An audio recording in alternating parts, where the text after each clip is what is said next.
आज ही Doubtnut app download करें। Doubtnut पर होगा अब आपके सभी मैथ्स, केमिस्ट्री, फिजिक्स और बायोलॉजी डाउट्स का सफाया। बस अपने क्वेश्चन की फोटो खींचो, उसे क्रॉप करो और तुरंत वीडियो सोल्यूशन पाओ। Download now. इस वीडियो में हम पढ़ेंगे डिस्प्लेसमेंट रिएक्शंस। लास्ट वीडियो में हमने पढ़ा कॉम्बिनेशन रिएक्शन, देन डिकम्पोजिशन। अब पढ़ेंगे डिस्प्लेसमेंट। तो डिस्प्लेसमेंट रिएक्शन में क्या होता है कि जब एक कंपाउंड दूसरे किसी कंपाउंड के किसी एटम या आयन को रिप्लेस कर दे। ठीक है, जैसे मैं एग्जांपल ले लूँ तो आपके पास एक X है, ये इसकी एलिमेंटल स्टेट में है, और आपके पास एक कंपाउंड है YZ। ठीक है, तो क्या होगा, X जो है वो Y या Z इन दोनों में से किसी के साथ रिएक्ट कर लेगा और दूसरे वाले को छोड़ देंगे, जैसे कि XZ प्लस Y बन गया। ठीक है, तो इसमें क्या हुआ, X ने Y की जगह ले ली, तो X ने डिस्प्लेस कर दिया Y को। ठीक है, तो इसलिए हम इसको क्या बोलते हैं, डिस्प्लेसमेंट रिएक्शंस। और अब ये जो डिस्प्लेसमेंट रिएक्शंस होती हैं ये हमारे पास दो टाइप्स की होती हैं। इसमें से फर्स्ट टाइप है हमारा मेटल डिस्प्लेसमेंट रिएक्शंस।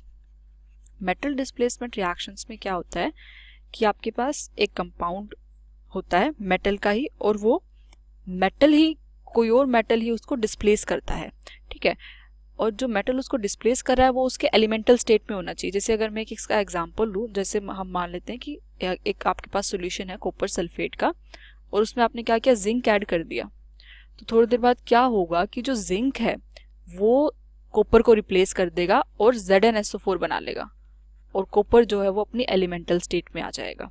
ठीक है, तो ये जो मेटल डिस्प्लेसमेंट रिएक्शंस है ना, ये ज़्यादातर डिपेंड करती है कि किस मेटल की कितनी ज़्यादा रिड्यूसिंग एबिलिटी है, मतलब कौन कितना अच्छा रिड्यूसिंग एजेंट की तरह काम करता है।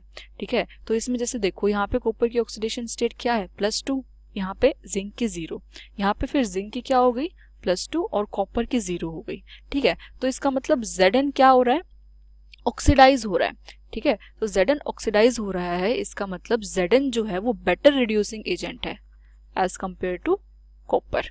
तो Zn ने क्या किया, कॉपर को रिड्यूस कर दिया कॉपर 2+ से 0 में। ठीक है, तो इसका मतलब जिंक जो है इसकी ज्यादा टेंडेंसी है इलेक्ट्रॉन्स को लूज करने की। ठीक है, तो जिंक ज्यादा इजीली अपने इलेक्ट्रॉन्स लूज करता है, तो इसने अपने इलेक्ट्रॉन्स लूज किए और अपना ZnSO4 बना लिया, और इसके इलेक्ट्रॉन्स कॉपर ने ले लिए। तो मतलब कॉपर की ज्यादा टेंडेंसी है इलेक्ट्रॉन गेन करने की। ठीक है, तो इसका मतलब कॉपर जो है वो जल्दी रिड्यूस हो जाता है और जिंक जल्दी ऑक्सीडाइज हो जाता है। ठीक है, तो अगर इन दोनों की रिएक्शन हम करें तो इसका मतलब जिंक जो है वो ज्यादा रिएक्टिव है। तो यहाँ पे जिंक जो है वो आपका ज्यादा रिएक्टिव है, इसलिए ये कॉपर को रिप्लेस कर पाता है।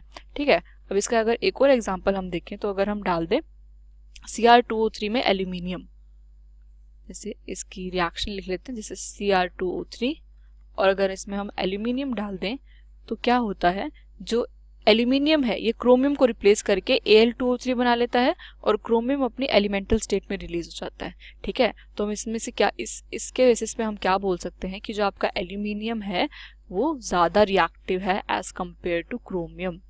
तो एल्यूमिनियम के पास की टेंडेंसी ज्यादा है कि वो इलेक्ट्रॉन लूज कर सके। ठीक है, अगर हम इसमें ऑक्सीडेशन स्टेट निकालें क्रोमियम की, तो क्रोमियम की क्या ऑक्सीडेशन स्टेट आएगी, +3, और यहाँ पे एल्यूमिनियम की 0 है, यहाँ पे एल्यूमिनियम की +3 और क्रोमियम की 0। तो जो क्रोमियम है वो क्या हो रहा है, रिड्यूस हो रहा है। ठीक है, तो जो एल्यूमिनियम है अब आपका वो क्या है, ज्यादा अच्छा रिड्यूसिंग एजेंट है, क्योंकि वो उसने क्रोमियम को रिड्यूस कर दिया और खुद ऑक्सीडाइज हो गया। ठीक है, तो ये जो सारे मेटल डिस्प्लेसमेंट रिएक्शंस हैं ये डिपेंड करती हैं कि आप जो मेटल आप एलिमेंटल स्टेट में ले रहे हो उसकी उसकी रिड्यूसिंग एबिलिटी उससे ज़्यादा है या कम है, तो वो उस हिसाब से रिएक्शन करेगा। अब अगर ऐसा होता कि एल्यूमिनियम थोड़ा रिड्यूसिंग एजेंट कम होता एज कम्पेयर टू क्रोमियम, तो ये रिएक्शन होती ही नहीं।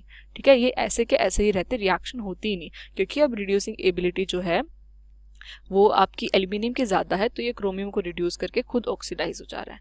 ठीक है, और जो ये मेटल डिस्प्लेसमेंट रिएक्शन है ये हम जनरली यूज़ करते हैं मेटलर्जी में। मेटलर्जी मतलब जब हम प्योरिफिकेशन कैरी आउट करते हैं अपने मेटल्स का उनके ओर से। ठीक है, तो ये वाली रिएक्शंस तब हमारे बहुत ज़्यादा काम आती हैं, किसमें, मेटलर्जी में। तो मेटलर्जी में जब हम प्योरिफिकेशन करते हैं, प्योरिफिकेशन फ्रॉम इट्स ओर्स, उनके ओर्स से उनको अलग करते हैं, तब हमारी ये जो डिस्प्लेसमेंट रिएक्शन जो है, मेटल डिस्प्लेसमेंट रिएक्शन ये हमारे बहुत काम आती हैं। ठीक है, तो एक तो हम इससे ये पता कर सकते हैं कि आपका कौन सा मेटल ज़्यादा रिएक्टिव है। ठीक है, इसमें हमें पता चल गया जिंक ज़्यादा रिएक्टिव है, इसमें एल्यूमिनियम ज़्यादा रिएक्टिव है। ठीक है, और एक हम इसको फिर यूज़ कर सकते हैं प्योरीफिकेशन करने में मेटल्स की। अब सेकेंड टाइप जो है इसका वो है नॉन मेटल डिस्प्लेसमेंट रिएक्शंस। इन रिएक्शंस में क्या होता है, या तो आपके पास एक मेटल होता है या फिर एक नॉन मेटल होता है, और मेटल या नॉन मेटल रिएक्ट करता है अपने किसी नॉन मेटल के कंपाउंड के साथ।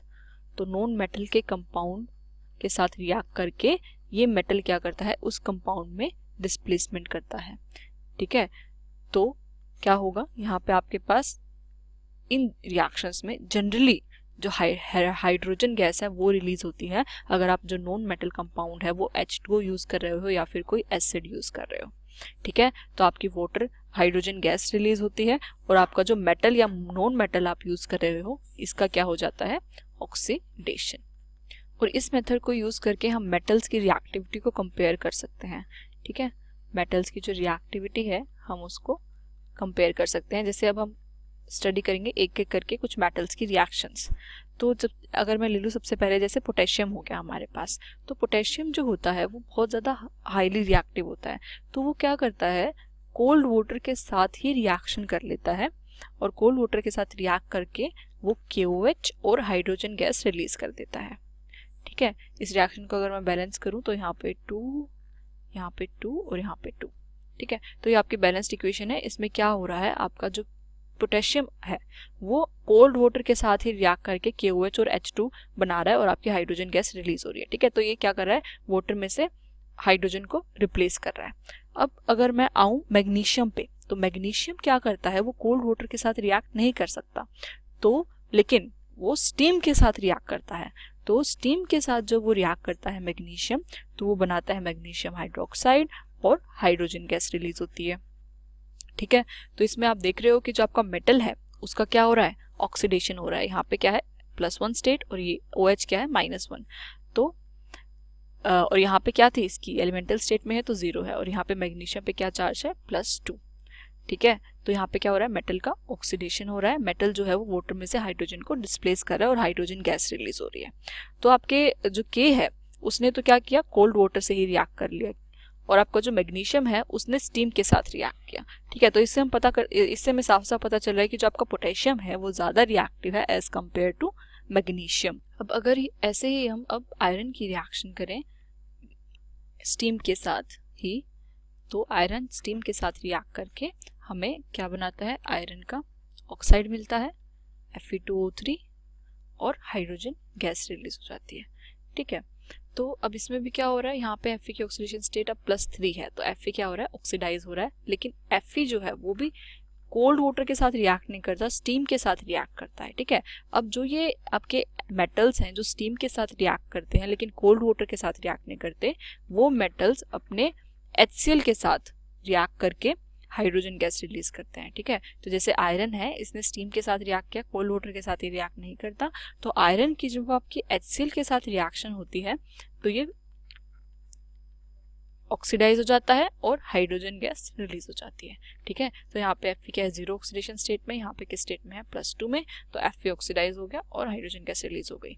तो जो मेटल्स आपके कोल्ड वाटर के साथ रिएक्ट नहीं करते वो क्या करते हैं, HCl में से हाइड्रोजन को रिप्लेस करके हाइड्रोजन गैस रिलीज करते हैं। ठीक है, तो ये तो हो गए एक एग्जांपल इसका। अब जैसे कि एक और एग्जांपल ले लेते हैं। अब आयरन ने तो किया, ठीक है, मैग्नीशियम भी करेगा। मैग्नीशियम क्या है, ये भी आपका कोल्ड वाटर के साथ रिएक्ट नहीं कर रहा, तो ये भी क्या करेगा, HCl के साथ रिएक्ट करके MgCl2 बनाएगा और हाइड्रोजन गैस रिलीज करेगा। ठीक है, तो अब ये तो हो गया। अब वोन मेटल्स का क्या होगा, जहाँ ना ही कोल्ड वाटर के साथ रिएक्ट करते हैं और ना ही स्टीम के साथ रिएक्ट करते हैं, तो वो मेटल्स भी क्या करते हैं, आपके एसिड्स के साथ रिएक्ट करके हाइड्रोजन गैस रिलीज करते हैं। ठीक है, तो बेसिकली जो आपके कोल्ड वाटर के साथ रिएक्ट नहीं करते वो आपके एसिड के साथ रिएक्ट करके हाइड्रोजन गैस रिलीज करते हैं। तो जैसे अगर मैं कैडमियम की बात करूं तो ये HCl गैस के साथ रिएक्ट करके कैडमियम क्लोराइड और बनता है और हाइड्रोजन गैस रिलीज हो जाती है। और ऐसे ही अगर मैं टिन की बात करूं तो वो क्या है, HCl के साथ रिएक्ट करके उसमें क्या होता है, SnCl2 बनता है और हाइड्रोजन गैस रिलीज हो जाती है। ठीक है, तो ये हो गई आपकी कुछ रिएक्शंस। अब कुछ हमारे ऐसे भी मेटल्स हैं जो एसिड के साथ भी रिएक्ट नहीं करते। ठीक है, तो वो मेटल्स हैं हमारे, जैसे कि हो गया सिल्वर या फिर आपका हो गया गोल्ड। तो ये मेटल्स ऐसे हैं जो आपके HCl के साथ भी रिएक्ट नहीं कर पाते। ठीक है, तो अगर हम इस स्ट्रेंथ को देखें तो इसमें क्या है, जो पोटेशियम है वो सबसे ज़्यादा रिएक्टिव है, और ऐसे ही सोडियम की भी अगर हम रिएक्शन करें तो वो भी क्या करता है, कोल्ड वाटर के साथ रिएक्शन करता है, तो ये क्या है, सबसे ज़्यादा रिएक्टिव है। उसके बाद है आपका मैग्नीशियम और आयरन, जो वाटर में एटलीस्ट स्टीम के साथ रिएक्ट कर रहा है और HCl के साथ तो रिएक्ट कर ही रहा है। ठीक है, उसके बाद उससे भी कम रिएक्टिव है आपके पास कैडमियम और टिन, जो वाटर के साथ रिएक्शन किसी भी फॉर्म में नहीं करते, सिर्फ HCl के साथ रिएक्शन करते हैं और हाइड्रोजन गैस रिलीज करते हैं। और उससे भी कम रिएक्टिव, सबसे कम रिएक्टिव है हमारे पास क्या, गोल्ड और सिल्वर। ठीक है, जो कि आपके एसिड के साथ भी रिएक्शन नहीं करते। तो इसका मतलब हम ये कह सकते हैं कि जो पोटेशियम है वो सबसे ज़्यादा रिएक्टिव है, उसके बाद आपका मैग्नीशियम, उसके बाद आपका कैडमियम, उसके बाद आयरन, सिल्वर या फिर गोल्ड। ठीक है, तो ये हम कह सकते हैं कि ये इनका ट्रेंड होगा। तो इससे हम क्या कर सकते हैं, मेटल की रिएक्टिविटीज को कंपेयर कर सकते हैं। अब ऐसे ही अगर हम कुछ नॉन मेटल्स को देखें, जैसे मैं ले लेती हूँ हेलोजेंस को, तो हेलोजेंस में क्या होता है, जो आपका ऑक्सीडाइजिंग पावर होती है वो F2 की सबसे ज़्यादा होती है, फिर Cl2 की, फिर Br2 की और फिर I2 की। तो ऑक्सीडाइजिंग पावर क्योंकि F2 की सबसे ज़्यादा है, तो वो क्या करता है सोल्यूशन में, Cl2 के साथ Cl2 को भी ऑक्सीडाइज कर देता है, Br2 को भी और I2 को भी। ठीक है, तो जैसे अगर मैं इसकी एक रिएक्शन लिखूं, तो F2 अगर आपके पास है और उसकी रिएक्शन हो रही है 2 क्लोरीन आयंस के साथ, तो क्या होगा, Cl2 बन जाएगा और 2F नेगेटिव आयंस बन जाएंगे। ठीक है, तो इसमें यहाँ पे क्लोरीन की ऑक्सीडेशन स्टेट क्या थी, -1, और यहाँ पे क्या हो गई, 0। तो फ्लोरीन ने क्या किया, अपने Cl नेगेटिव को क्या किया, ऑक्सीडाइज कर दिया। तो इसकी क्या होती है, सबसे ज्यादा ऑक्सीडाइजिंग पावर होती है। ऐसे ही क्या करेगा, ये ब्रोमीन को भी रिप्लेस कर देगा और आयोडीन को भी। ठीक है, तो जैसे अगर मान लो F2 की मैं रिएक्शन कराऊं HBr के साथ, तो क्या होगा, Br2 गैस तो आपकी रिलीज हो जाएगी और आपके पास बन जाएगा HF। ठीक है, तो F2 क्या कर रहा है, दूसरे हेलोजेंस हैं उनको ये ऑक्सीडाइज कर देता है और खुद रिड्यूस हो जाता है। तो जो फ्लोरीन है इसकी ऑक्सीडाइजिंग पावर सबसे ज्यादा होती है। ये रिएक्शन में क्लोरीन को भी रिप्लेस कर सकता है, ब्रोमीन को भी और आयोडीन को भी। ठीक है, अब उसके बाद है क्लोरीन की ऑक्सीडेशन पावर सबसे ज्यादा। तो अब क्लोरीन जो है वो सॉल्यूशंस में ब्रोमीन को रिप्लेस कर सकता है और आयोडीन को रिप्लेस कर सकता है, फ्लोरीन को नहीं कर सकता। अब ऐसे ही फिर ब्रोमीन आपको क्या कर सकता है, सिर्फ आयोडीन को रिप्लेस कर सकता है। ठीक है, तो ये हो गई आपकी नॉन मेटल्स में हेलोजेंस की रिएक्टिविटी। अब अगर मान लो ये जो रिएक्शन आप कर रहे हो, अगर ये सॉल्यूशन में करो, एक्वस सॉल्यूशन में, तो एक्वस सॉल्यूशन में क्या होता है कि जो फ्लोरीन है वो वाटर को भी ऑक्सीडाइज कर देता है। ठीक है, जैसे अगर इसकी वाटर के साथ हम रिएक्शन करें तो ये वाटर को ऑक्सीडाइज करके O2 गैस रिलीज करता है और खुद HF में कन्वर्ट हो जाता है, खुद रिड्यूस हो जाता है। ठीक है, तो इसलिए जो हम ये रिएक्शंस करते हैं ना इसकी दूसरे हेलोजेंस के कंपाउंड के साथ, ये कभी भी एक्वस सॉल्यूशन में नहीं करते। ठीक है, तो अब फ्लोरीन जो है वो सबसे ज्यादा स्ट्रॉन्ग ऑक्सीडाइजिंग एजेंट है, किससे, आपके वाटर से भी। ठीक है, तो ये वाटर में भी आपका क्या करता है, ऑक्साइड आयन को या फिर ऑक्सीजन को क्या करता है, ऑक्सीडाइज कर देता है। देखो यहाँ पे ऑक्सीजन की ऑक्सीडेशन स्टेट क्या है, -2 और यहाँ पे 0। तो इसने क्या किया, ऑक्सीजन को भी ऑक्सीडाइज कर दिया और खुद रिड्यूस हो गया। ठीक है, तो ये हो गए आपके हेलोजेंस। ये हमने इस वीडियो में पढ़ ली कुछ डिस्प्लेसमेंट रिएक्शंस। अब नेक्स्ट वीडियो में हम पढ़ेंगे अपनी लास्ट रिडॉक्स रिएक्शन का टाइप, जो कि है डिस्प्रोपोर्शनेशन रिएक्शन। क्लास 6 से 12 से लेके नीट, IIT, JEE मेंस और एडवांस के लेवल तक 10 मिलियन से ज्यादा स्टूडेंट्स का भरोसा। आज ही डाउनलोड करें डाउटनेट ऐप या व्हाट्सएप कीजिए अपने डाउट्स 8400 400 400 पर।